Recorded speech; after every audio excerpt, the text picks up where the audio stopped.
Le Premier ministre Jean-Michel Sama Lukonde continue son périple dans l'est de la République démocratique du Congo. Après 3 jours dans la ville de Goma, il s'est dirigé vers Bunia ce mercredi 13 avril avec quelques membres du gouvernement à sa suite. Il poursuit des réunions à la recherche de la paix dans cette partie du pays. Des détails dans ces journaux. Madame, Monsieur, merci et bienvenue à cette grande édition du journal des Baobab News GV. Quelle est la réponse que le Premier ministre doit donner à M23 à la question de savoir si le gouvernement acceptera-t-il un dialogue avec ces mouvements qui nuisent la République démocratique du Congo et ces mêmes mouvements qui ne bénéficient plus du soutien des Occidentaux, annoncent les États-Unis. Suivez les réponses avec le Premier ministre dans son point de presse accordé ce mercredi 13 avril 2022. Suivez. Bonjour et bon après-midi, mesdames et messieurs de la presse ainsi que toute l'assistance. Depuis hier, effectivement, je séjourne ici à Goma, dans la province du Nord Kivu, où je suis venu accompagné non seulement d'une délégation des honorables députés nationaux, mais aussi une forte délégation des membres du gouvernement, notamment ceux qui sont directement impliqués sur la question de l'état de siège. Le ministère de l'Intérieur, de la Défense, de la Justice, du Budget. Et dès mon arrivée, dès ma descente de l'avion, j'avais indiqué les axes de ma mission. J'avais commencé par dire que nous revenions ici dans la province du Nord Kivu de par le souci que nous avons pour les populations de cette province, souci liés directement aux questions sécuritaires. Et nous avions aussi indiqué que dans la ligne droite de la vision de son Excellence Monsieur le Président de la République, qui bien sûr a à cœur le développement de cette province, nous devions, dans la suite des visites que nous avions déjà effectuées, venir pour une évaluation. D'abord au niveau de l'état de siège, mais surtout pour un message d'encouragement à nos populations qui sont dans cette zone, ciblées par ces opérations militaires, mais encourager aussi nos forces armées, ainsi que ceux de la police. Car dans un moment comme celui-ci, c'est aussi eux qui sont au front et qui payent jusqu'au sacrifice de leur vie, et pour cela nous devons leur rendre hommage. C'était important que ce message d'encouragement soit fait. Monsieur le Premier ministre, le M23 demande les dialogues avec le gouvernement congolais. Est-ce que l'option est envisageable pour l'État congolais? Les États-Unis ont annoncé la coupure des financements des potentiels bailleurs de fonds des ADF. Quelle est la réaction de notre gouvernement congolais par rapport à cela? Et enfin, dossier Boukoumou, légitimité de pouvoir là-bas, qu'en est-il de la suite pour l'installation du vrai chef coutumier? Parce que cette question est aussi à la zone de l'insécurité dans ces territoires du Nord Kivu. Merci beaucoup. Oui, merci Madame Gisèle. Je vais commencer d'abord par la dernière question, parce que, comme vous avez pu l'imaginer, lorsque nous avons rencontré les chefs coutumiers, ils nous ont bien sûr posé cette question de légitimité du chef de Boukoumou. Et étant donné que nous avions l'avantage d'être avec le vice-premier ministre et ministre de l'Intérieur, il a pu les rassurer que non seulement il avait été saisi par leur association, mais par le chef coutumier lui-même, ainsi que le contestateur, si je peux le dire ainsi. Et après analyse, une réponse a été donnée, et cette installation va se faire vraiment dans les jours qui suivent, parce que ça devrait aussi résoudre une grande préoccupation qui est aussi liée à la sécurité. Donc, dans le cadre de l'échange que nous avons eu avec les chefs coutumiers, nous avons pu donner une réponse positive à cette question. Ensuite, en ce qui concerne la question des financements des ADF Nalou, Ce que vous devez savoir, c'est que, effectivement, nous faisons face à un phénomène terroriste de plus haut niveau et qui endeuille au maximum nos populations. Depuis d'ailleurs récemment que nous avons commencé non seulement des opérations militaires dans le cadre de l'état de siège, mais après dans le cadre des opérations mutualisées. Ce sont des groupes qui se disséminent et qui sévissent dans les villages et qui continuent à nous endeuiller. Donc tous ceux qui vont dans le sens à encourager ces drames et ces actions négatives dans notre pays, nous ne pouvons que l'encourager. C'est clair. Et bien sûr, nous donnons toujours un message à tous nos partenaires de nous accompagner dans ce processus de pacification vis-à-vis de ce groupe armé qui nous vient de l'extérieur et qui a besoin d'être anéanti. À côté de cela, il y a d'autres sources de financement. Bien sûr, ici en interne, nous en avons appelé non seulement aux autres pays africains, mais aux autres pays dans le monde de nous aider dans le cadre de la traçabilité des minéraux qui sont issus des carrières illicites. Ces carrières illicites contribuent aussi au financement de ces groupes armés. Et là-dessus, nous avons aussi besoin d'avoir une assistance, un accompagnement pour qu'on puisse définitivement les couper de toute source de financement et les anéantir. Alors la question du M23, parce que vous connaissez le drame, d'ailleurs humanitaire, qui attire toute notre attention par rapport aux exactions que nous avons eues et qui ont provoqué vraiment des masses de déplacés. Dans les questions que nous avons eues, non seulement avec les humanitaires, mais aussi avec les honorables députés, nous nous sommes focalisés sur ça, parce que là, il s'agit des vies des Congolais, qui se retrouvent face à des conditions très précaires. Et nous, gouvernement, bien sûr, nous prenons notre responsabilité pour apporter cet accompagnement humanitaire. Mais nous voulons faciliter aussi l'accès à ces zones opérationnelles, à nos partenaires humanitaires qui sont avec nous, pour qu'ils puissent nous venir en appui.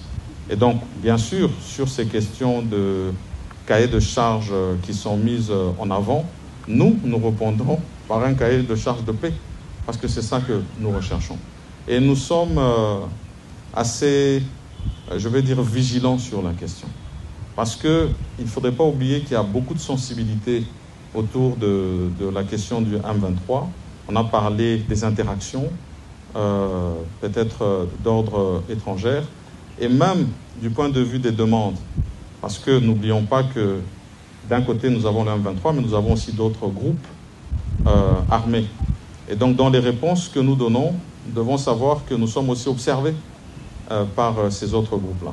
Donc, je pense qu'ici, en interne, nous avons ces questions humanitaires à régler, nous avons ces questions opérationnelles à régler, mais du point de vue international, nous avons d'autres cadres d'échange que nous avons, notamment dans le cadre de la communauté des États de l'Est.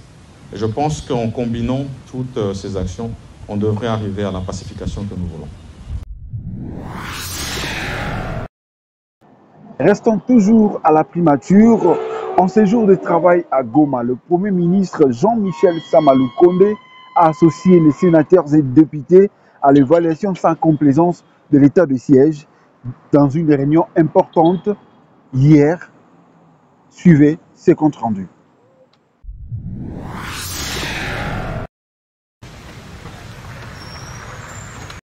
C'est pendant plus de 2 heures que la situation de la province du Nord Kivu a été décortiquée par le Premier ministre Jean-Michel Sama Lukonde au cours d'une importante réunion de sécurité le lundi 11 avril 2022.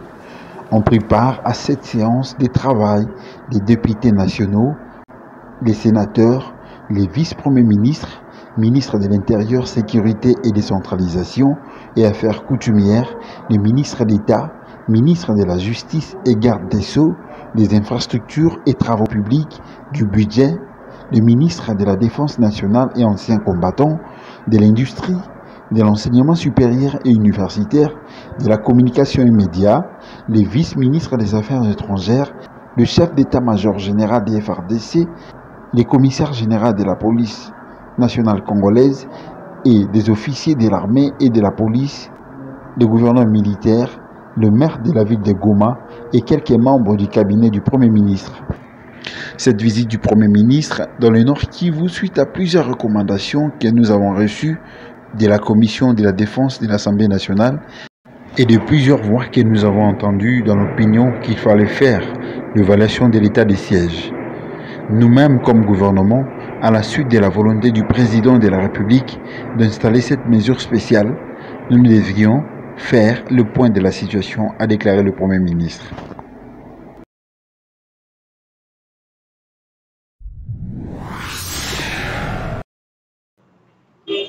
Restons toujours à Goma, où le Premier ministre Jean-Michel Sama Lukonde a encouragé les acteurs humanitaires à continuer de collaborer étroitement avec les services de l'État dans leur mission d'associer la population. Suivez cette réunion avec le récit de Lumière Nissi.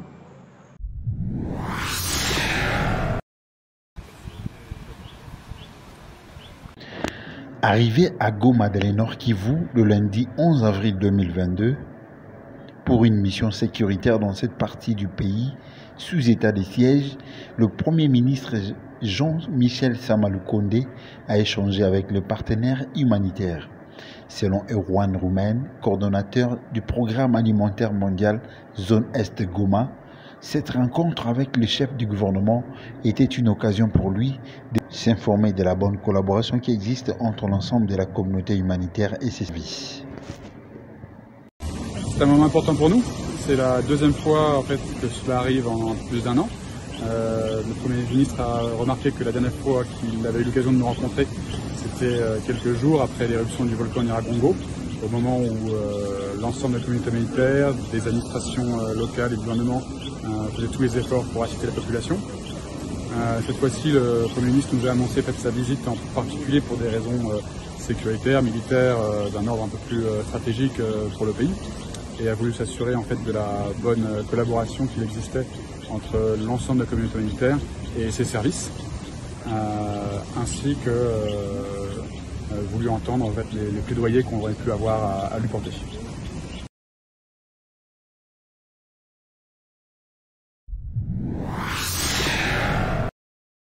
Quittons la primature pour le ministère du Budget qui a organisé ce mercredi 13 avril 2022 un atelier de vulgarisation des procédures de passation de marchés publics. C'était dans la salle Capitole à l'hôtel Rotana. Suivez ces comptes rendus. De la sous-commission et de la commission de passation. Ça aussi, c'est un point de contrôle. Nous vérifions si les offres là répondent presque en tout point à ce qui a été demandé dans le DAO aussi. La sous-commission de passation et la commission de passation ont travaillé conformément au DAO. Par exemple, si par exemple vous avez demandé des spécifications telle, et que dans le rapport d'évaluation, la sous-commission, la commission n'a pas tenu compte de ça, nous revérifions ça et nous donnons aussi notre réponse. Nous vérifions aussi la garantie parce que dans le DAO, on a déjà mis que la garantie c'est autant. Si cette garantie-là ne correspond pas, nous vérifions. Donc nous regardons si la commission de passation, la sous-commission de passation a tenu compte de ce qui était écrit dans le DAO. À part le rapport d'évaluation des propositions des offres, il y a aussi le rapport d'évaluation des propositions techniques. Alors dans le rapport d'évaluation des propositions techniques, nous regardons les rapports. Dans ce rapport-là, nous vérifions la cotation. Donc nous vérifions déjà tout de suite, nous vérifions pour les rapports d'évaluation des offres, mais nous regardons aussi la cotation. Comment est-ce qu'on a coté? Et puis on doit avoir les points forts et les points faibles. Donc celui qui a coté doit mettre dans son rapport ce qu'il a trouvé. Pourquoi c'est cette cote, pourquoi c'est ceci, qu'est-ce qu'il y a de bien, qu'est-ce qu'il y a de mauvais. Et en fait, quand nous vérifions aussi si ce qu'il a dit, tout ce qui a été écrit dans le rapport correspond à ce qui doit se faire. Alors si c'est bien, nous donnons notre avis de non-objection. Aucun pays ne peut se développer s'il maintient la corruption. C'est un fléau à bannir. Nous avons changé le mode de contrôle de la posteriori au concomitant. Voilà ce qui fait fâcher certains gestionnaires de l'État. Ce sont des mots justes à Jules Alinguete, chef de service de l'Inspection générale des finances, à l'occasion de la 5e journée de sensibilisation citoyenne avec les hommes et femmes des médias le mardi 12 avril 2022. Suivez ces reportages.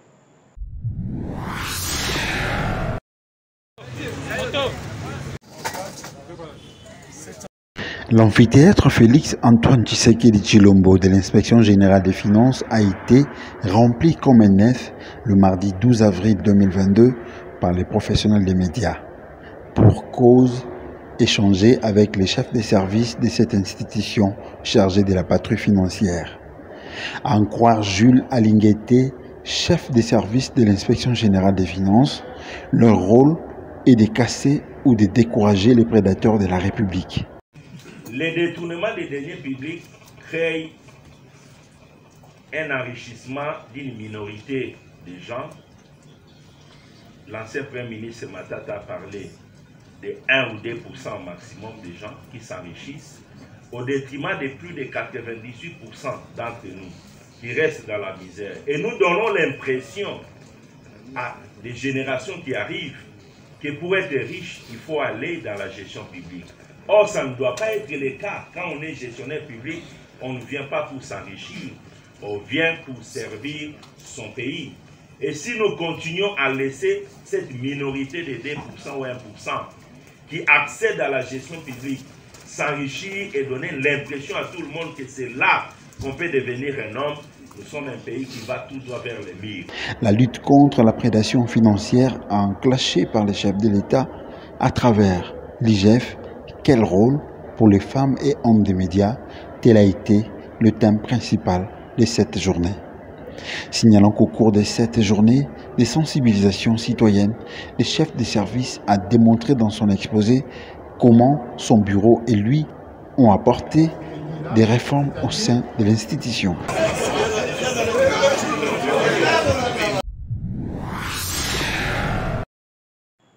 Qui commence bien, finit bien, nous sommes arrivés à la fin de cette grande édition du journal des Baobab News GV. Vous avez été nombreux à nous suivre de partout à travers le monde. Nous passons sur PES Télévision et nous sommes sur Baobab News GV. C'est une chaîne YouTube. Likez, commentez, partagez. Nous sommes là pour vous. Au revoir. Que Dieu vous bénisse.